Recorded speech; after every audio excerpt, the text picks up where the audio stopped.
Hey everyone. So today we're going to concentrate on the last component, which is called counterclaims. And this is something that we're going to add to today I'm going to show you how to add it to your final paragraph. But the good thing about counterclaims is it could be done entirely in a separate paragraph, or it could be done with refuting statements scattered throughout the entire essay. There really is no right or wrong. Today I'm going to show you how you would incorporate one in your closing paragraph, though. Basically, what a counterclaim is when you acknowledge the other side of the argument or claim in a respectful manner. And the point here is to kind of just a good arguer, and that's what we're doing in these essays. Basically, we're arguing the point that parents should monitor their kids' phones. It's good to be unbiased and to kind of mention the other side and acknowledge the other side in a respectful way, showing that that is a valid point, but your side of the argument is better. So again, this could be done in a separate paragraph, and this could be like your third paragraph. You could just do them randomly throughout the essay, or you can do it the way I'm showing you today, which is just in your closing paragraph. So an example would be, some might say Starbursts are the best candy because there is a variety of flavors. However, a Hershey bar is much better because it pairs well with other treats. So you're acknowledging that Starbursts are, something that someone would consider their favorite, but you're giving a reason why you think Hershey bars are better.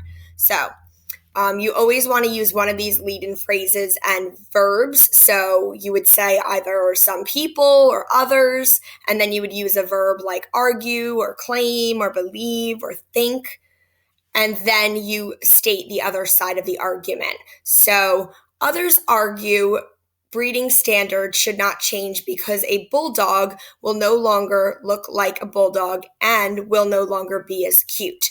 Okay, so that's an example, particularly noting the argument that we're talking about, which is cell phones and and parents monitoring kids' cell phones.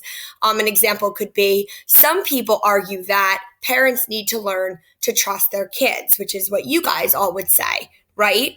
But then the rebuttal would be pointing out what's wrong with that counterclaim. So you would say, however, even so, nonetheless. So if you tie it all together, it would look like this. However, oftentimes it isn't necessarily their kids they need to worry about, and oftentimes other people.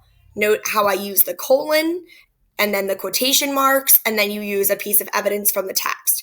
Every virtual gathering spot, social media hub, and platform can be distorted from fun to fear-ridden. And then I have that in-text citation. Notice the period after the parentheses.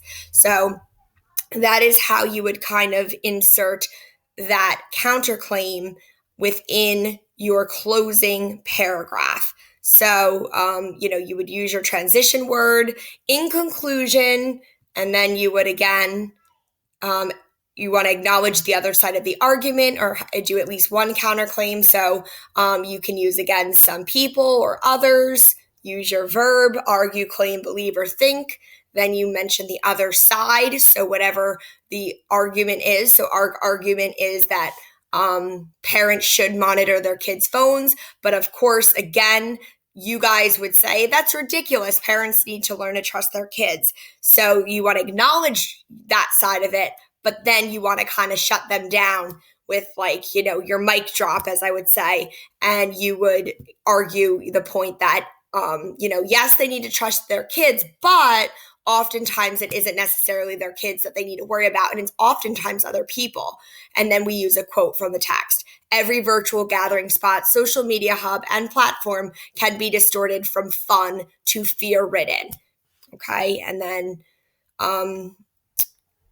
you would have a concluding sentence, and you would just basically repeat your thesis. So, as argued, parents need to monitor their children's phones to prevent bullying, keep them safe, and to hold them accountable for their actions. So there is your concluding sentence, lead-in statement with your thesis and your 3 reasons, and then end with a punch.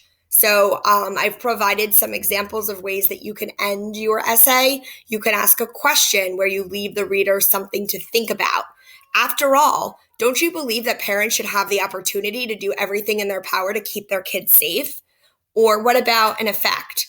The writer describes a possible outcome, which would be the example would be kids will end up with poor mental health and addicted to their phones if monitoring guidelines don't go into effect soon.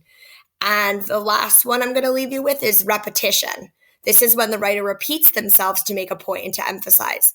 Bottom line, kids need to stay safe. Kids need to feel good about themselves and use their time wisely. Monitoring children's cell phone usage will help to facilitate a more positive relationship with their phones. All right. So with that being said, that's basically what we're working on today, which is the counterclaim within the closing paragraph. Or if you'd like, you can just put one randomly, one or two of them within your body paragraphs. I do not expect you to master this today because I'm just kind of presenting it for the first time.